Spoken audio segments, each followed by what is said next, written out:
Hello guys, good morning. Welcome to my vlog. Today, I'm going to show you how to restore the dash panel of this KE-25 project that we started.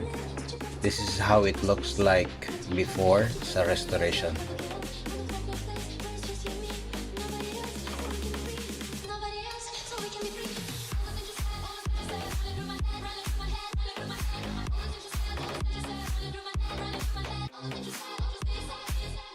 First, we dismantle everything.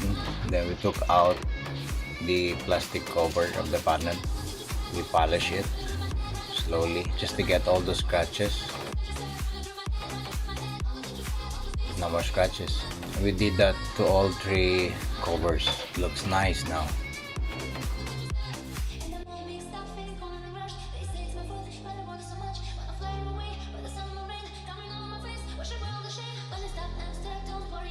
And then next step is start removing the old wood sticker. There's a new one. It's so difficult because it's already breaking and tearing apart every time we pull it because of the old age. We managed to take it all. Then we clean it. This is how it looks like after removing all the adhesive. Then we wipe it out with alcohol. So when we put all the new stickers, maganda yung banding niya. I've done a sample. Try to black wooden sticker but it looks off.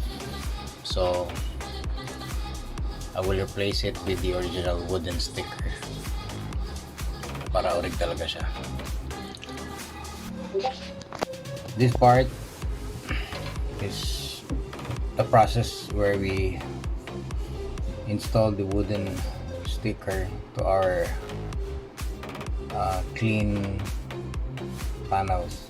Ngayon, i-prepare natin yung wooden stickers. Ipapalit natin at ilalagay natin sa panel. So, gagawa lang tayo ng pattern. Dalawa. Larger size sa dalawang panels na lalagyan natin. So first, pupunasan mo natin ito na alcohol para talagang malinis. Talagang kakapit yung wooden sticker. Then ipapatong lang natin siya sa ibabaw. Cleaning everything. Yeah. Pag-ihiwalayin. And then ipapatong lang natin sa ibabaw. Slowly lang. Didiinan nyo lang yung mga guide sa center, mga gilid. Huwag lang masyado madiin. Kasi nagka-crack din ito eh.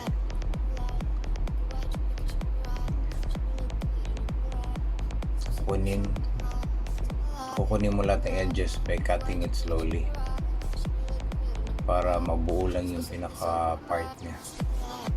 Then remove mo yung excess and ganun uli, ididiin mo uli and kukunin mo lang bilog. Kailangan matalim yung cutter para hindi magasgasan yung plastic. And then may technique lang siya pa slant para madali mo siyang ma-curve. Ano lang, very simple, everybody can do this. Yung bilog, yes, tatanggalin mo yan. Yung lagayan ng mga knob.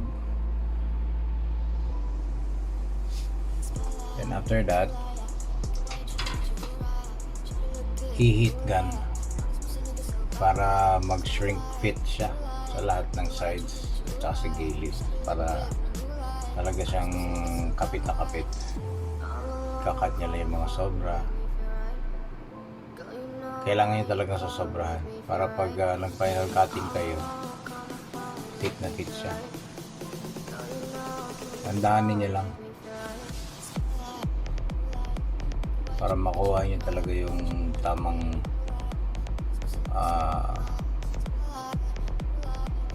size at saka sukat para hindi sumobra yung pag-iwa. Para hindi halatang ano lang, replace lang siya. Mukha talaga siya ulit.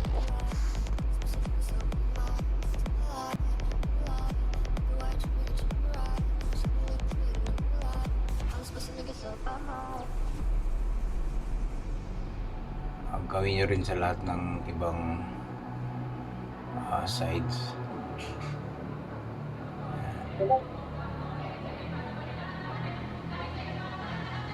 Ang technique, huwag kayo ang iikot, kasi mostly pag mayroong mga nagka-cut, ang ginagawa nila, ang iniikot nila yung kanilang cutter, hindi po, ang iikot nyo yung object para di ka mahirapan, para naka-steady lang yung blades nyo. Yun po yun sa mga technique.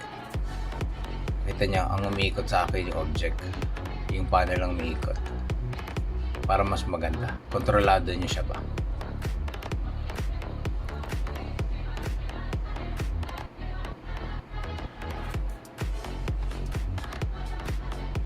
Ayan, tapos na. Final checking. May mga sobra-sobra pa. Ayan, buo na siya. Ito namang sa stereo. Ang ganun din. Mag-marks ka lang, bubutasan mo para mahulmang mo lang siya.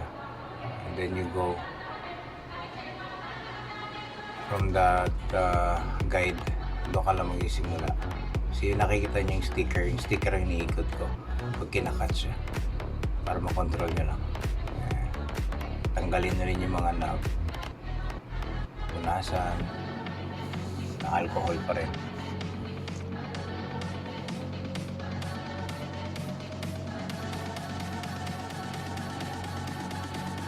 Para talaga malinis siya. Fit mo na siya.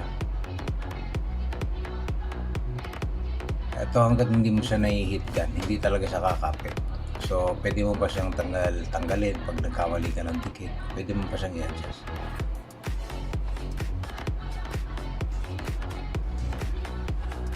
Same din sa ginawa natin doon sa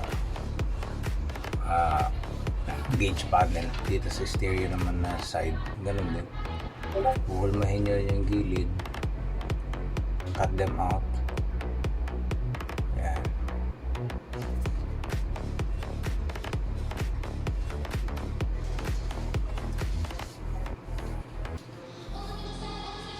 Make sure pag nagka-cut kayo, laging matalim yung blade para hindi nagagasgasan yung plastic. At saka maganda yung cutting mo sa sticker.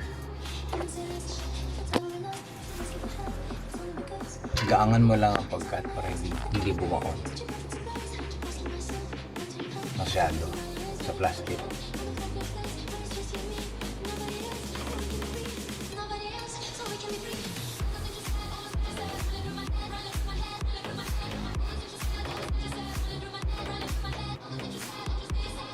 I-heat gun mo ulit para kumapit na siya. And then after sa heat gun, ayan, checking ulit sa mga side, sa gilid po kumapit. And then pag kumapit na siya, magkakaroon ka na ng final cutting para luminis siya.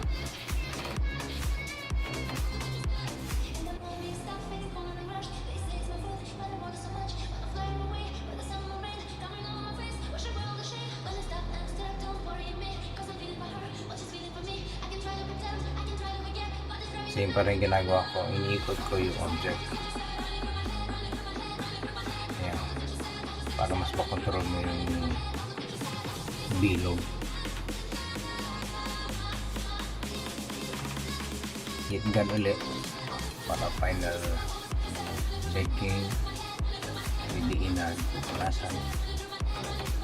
Okay. Ayan, balik yung mga knob, lighter, stereo knob. Ayan, tapos na silang dalawa. Ayan po ang resulta. So look, very classic. Ito yung cover lid na namin nakita pero nalagyan ko na. Ngayon medyo nag-dark siya kasi ginawa natin dyan, nilagyan natin siya ng ceramic coating, yung vinyl, para mag-darken siya. And then pag nadumihan, madilim mo lang siya punasan. Thank you for watching. Next time, ang engine na naman. Salamat. See you soon.